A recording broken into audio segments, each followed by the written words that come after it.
cumprimento o Sr. Presidente, o Sr. Presidente da Comissão da Agricultura também, a Sra. Ministra e o Sr. Secretário de Estado. Sra. Ministra, estava a pensar até fazer uma abordagem diferente daquela que é habitual, mas confesso-lhe que a primeira pergunta que me ocorre é: a Sra. Ministra está a falar da proposta de orçamento que nos enviou ou de uma qualquer que vai vir ainda a posteriori?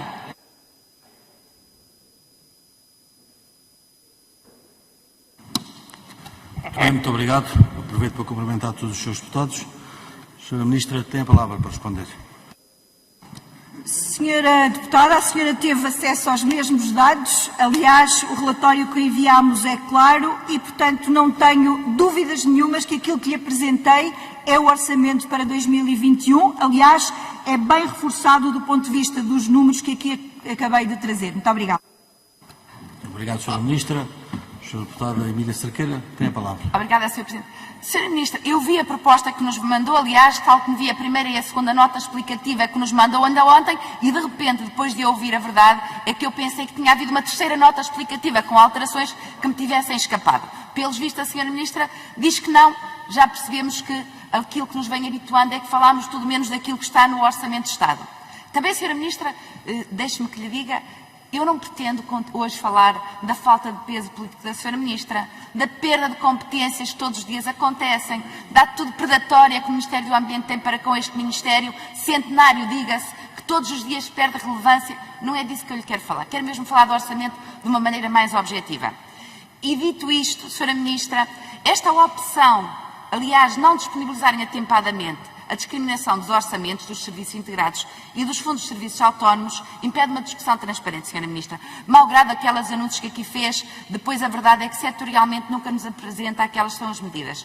Também as constantes comparações de execução do ano N com o ano N1 são um exercício pouco sério, Sra. Ministra, deixe-me que lhe diga. Portanto, já todos sabemos que não vale a pena discutirmos isso, até porque a Sra. Ministra dá-nos os números que depois não correspondem àquilo que está no orçamento, nada está explicitado. Estamos aqui sempre em exercícios ilusionistas, que é isto que nos vai habituando. Portanto, Sra. Ministra, eu quero que me diga de uma forma muito cirúrgica qual o valor inscrito no orçamento, no próximo orçamento, corresponde a medidas políticas que pretendem promover o aumento da produtividade agrícola e o valor acrescentado bruto agrícola que não constavam no orçamento anterior. Ou seja, qual a variação em valor, porque tendo em conta o momento que vivemos, esperávamos medidas também novas, dinâmicas, e não vemos nada, Sra. Ministra. Quais são exatamente? Gostava que me dissesse de forma muito clara. Muito obrigado, Sra. Deputada. Sra. Ministra, tem a palavra para responder. Muito obrigada, Sr. Presidente. Muito obrigada pela questão, Sra. Deputada. Eu gostava de lhe dizer o seguinte: não venho aqui fazer ilusionismo, os números são claros e são transparentes. Os agricultores portugueses contam neste exercício com uma despesa efetiva consolidada de 1.186 milhões de euros, que aumenta em 21,4 milhões de euros, ou seja, mais 1,8% face ao exercício de 2020. Não há ilusionismo, não há malabarismo, há sim um trabalho efetivo para podermos corresponder àquilo que é o esforço dos nossos agricultores. Sendo certo que a senhora deputada esquece que estamos na fase final de um orçamento, aliás, da execução de um programa de desenvolvimento rural, e que nós não podemos neste momento fazer diferente. Aquilo que nos encontramos verdadeiramente durante este exercício é a criar condições para podermos apresentar até final do ano que vem à Comissão Europeia um plano estratégico para a próxima PAC, e aí sim vamos ter a possibilidade de fazer diferente. Ainda assim, este exercício conta com 84% de medidas destinadas a aumentar a competitividade do setor. Muito obrigado, Sra. Ministra. Sra. Deputada Emília Cerqueira, tem a palavra. Obrigada, Sr. Presidente. Sra. Ministra, pode e deve, Sra. Ministra, porque a PAC não pode ser o único fator de política orçamental do Governo. Se nós governamos apenas através da PAC, Sra. Ministra, deixe-me que lhe diga que a estratégia deste Ministério é zero. O Governo tem que ter medidas próprias e os orçamentos de Estado servem para isso. Quais são, Sra. Ministra? Dito isto, qual é o valor inscrito neste orçamento que representa um apoio efetivo às empresas agrícolas? Extraindo as verbas comunitárias, Sra. Ministra, porque o orçamento não pode ser PAC só. Quais as medidas direcionadas para o setor em 2021, que não constavam do anterior orçamento? Muito obrigado. Senhora Ministra, tem a palavra. Muito obrigada. A senhora deputada insiste num modelo que não me parece, quando o seu partido esteve no governo, tivesse feito diferente. Porque, em bom rigor, o que cabe ao Governo da Nação é criar políticas públicas para fazer face à utilização daquilo que são recursos que a política agrícola comum coloca ao serviço de Portugal. Mas também lhe quero dizer, senhora deputada, que só não vê quem não quer, como, por exemplo, a contrapartida pública nacional sai do Orçamento de Estado, e acabei aqui de dizer que durante o ano 2021 vai contar com mais 3 milhões de euros. São 98 milhões de euros que saem para fazer face àquilo que são as necessidades dos agricultores, nomeadamente em relação ao investimento. Muito obrigada. Muito obrigado, Sra. Ministra. Sra. Deputada Emília Cerqueira tem a palavra. Obrigada, Sr. Presidente. Os agricultores e o mundo rural folgarão em saber que tem mais 3 milhões de euros deste Ministério previstos para um momento de pandemia, para um momento único que se vive, com o aumento de despesas, de constrangimentos, de desafios. Sra. Ministra, ficará o mundo rural muito satisfeito com este aumento brutal nos seus apoios de 3 milhões de euros, como acabou de dizer. Realmente sossega muito qualquer agente do setor primário. Sra. Ministra, realmente o Governo não propôs nenhuma medida de política inovadora para 2021. Para o setor agrícola não propôs ao Parlamento, não propôs, seja em tesouraria, seja processual, Sra. Ministra. A verdade é que estamos sempre em mais do mesmo, que é uma pena, mas incompreensivelmente aceita uma proposta que é estruturalmente contra a produção de alimentos em Portugal, e tenho que lhe dizer, depois das declarações públicas que eu ouvi relativamente à proposta de alteração 174C1 do PAN, que pretende aumentar a taxa de IVA dos fitofármacos, esquecendo, por outro lado, com aquele argumento que nós já vamos conhecendo, não é? Esquecendo, por outro lado, numa contradição insanável, e a Sra. Ministra preciso que me responda mesmo, porque o setor precisa saber, entre aquilo que diz que é a promoção da agricultura de precisão, que é a pequena agricultura, a promoção da agricultura familiar, da pequena agricultura, tendo em conta o facto também que cerca de 85% das explorações agrícolas em Portugal são agricultura familiar, aliás, em nome individual, que dependem muito e não têm condições para vir ao aumento dos seus custos de produção.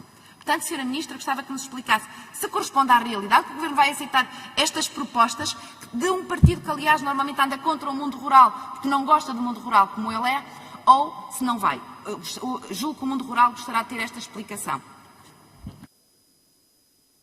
Muito obrigado, Sra. Deputada. Tem então para responder a Sra. Ministra Maria do Céu Antunes. Muito obrigada, Sr. Presidente. Muito obrigada, Sra. Deputada. Eu vou voltar aos números, que é para não fique aqui qualquer dúvida. Este orçamento tem mais 21,4 milhões de euros relativamente ao 2020 e no âmbito do PDR tem mais 22 milhões de euros, 532 milhões de euros e tem 98 milhões de euros de contrapartida pública nacional. Só não vê quem não quer. Se juntarmos a isto o regadio, aumenta ainda e os números estão disponibilizados. Em relação aos pesticidas, e vamos rapidamente a esta questão. Em relação àquilo que é uma proposta em sede de orçamento, gostava de dizer o seguinte. Nós entendemos que, neste momento, há outras formas de podermos potenciar esta agricultura, que todos nós não podemos querer o melhor de dois mundos. Se nós queremos uma arquitetura mais verde, se nós queremos promover o programa Uma Só Saúde, onde a sanidade animal, a sanidade vegetal estão em ampla sintonia com a saúde animal, nós precisamos também todos perceber que não podemos continuar a ter o mesmo registro de produção. E daí nós termos inscrito no programa de governo da redução progressiva e gradual daquilo que são as utilizações de pesticidas e de fertilizantes de síntese. E é isso que aqui começamos a fazer. Dizer o seguinte, em relação aos pesticidas, a maior parte daqueles pesticidas que estão naquela lista já estão, neste momento, sem utilização ou estão numa fase final, porquanto também a legislação assim o diz.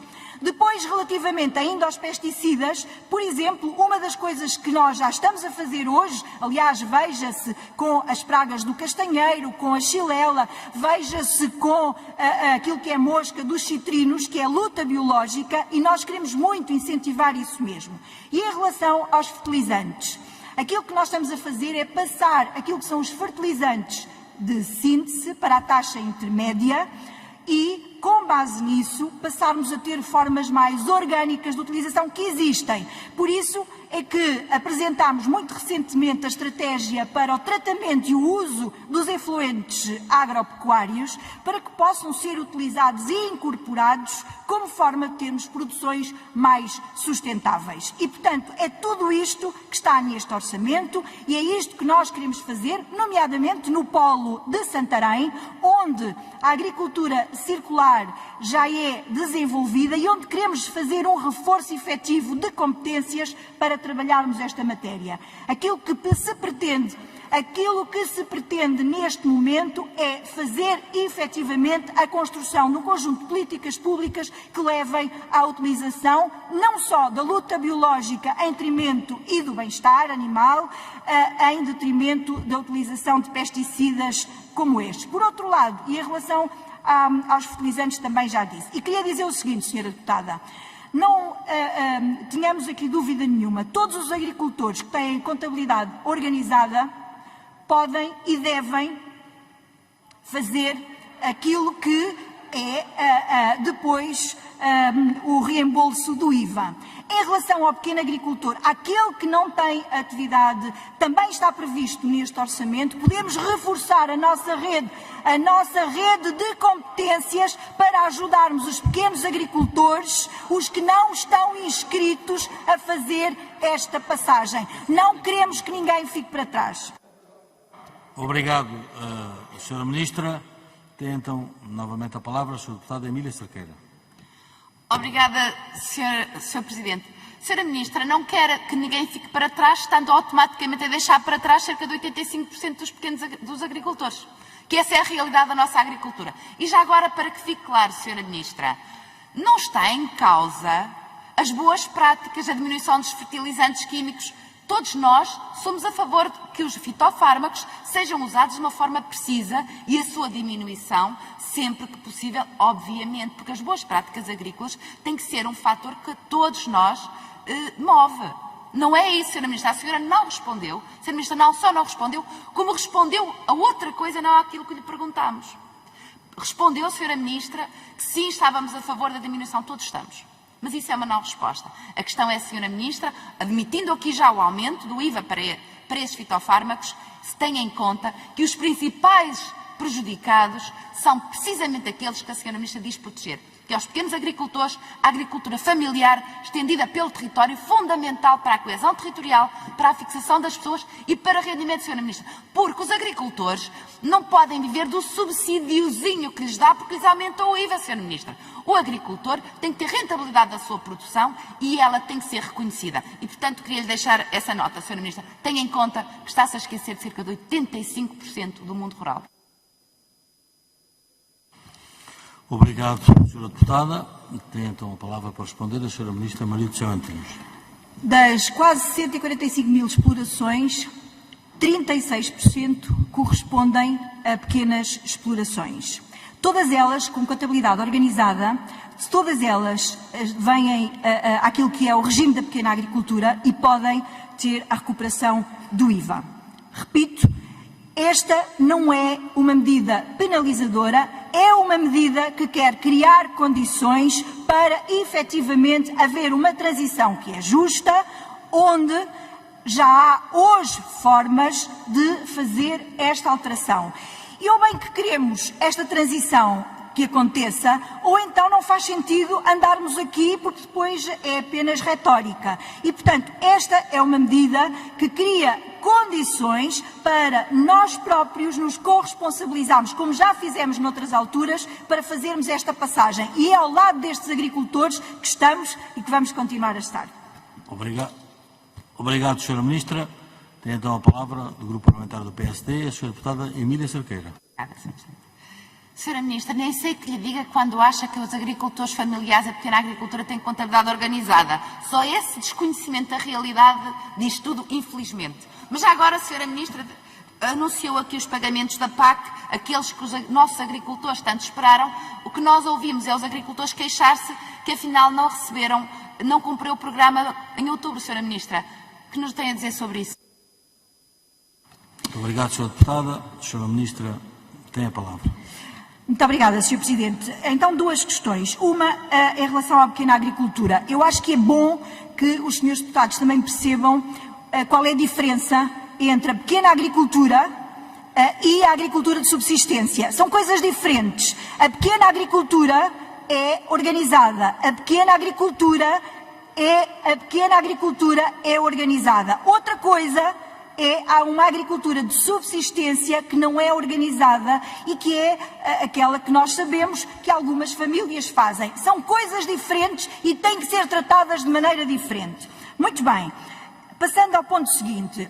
Senhora deputada, caros deputados e deputadas, de facto, nós comprometemos-nos com os nossos agricultores no âmbito daquilo que a Comissão Europeia nos permitiu, antecipando pagamentos do pedido único, que normalmente são pagos no final de dezembro, e que fizemos 110 milhões de adiantamentos em agosto, a 31 de agosto, e onde tínhamos cerca de 430 milhões de euros para adiantar em 30 de outubro. Houve um atraso numa componente, não escamoteamos isso, aliás, dissemos isso ao setor, mas ainda assim foram transferidos a 30 de outubro praticamente 400 milhões de euros. Ficaram por transferir, por adiantamento, 22 milhões de euros, que não esgotam, porque já em agosto tinham recebido o adiantamento, era mais uma percentagem, assim como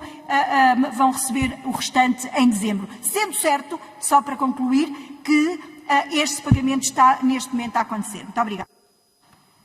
Muito obrigado, Sra. Ministra. Ficou sem tempo e dou novamente a palavra ao Grupo Parlamentar do PSD, à Sra. Deputada Emília Cerqueira, pois embora a Sra. Ministra não tenha tempo para responder.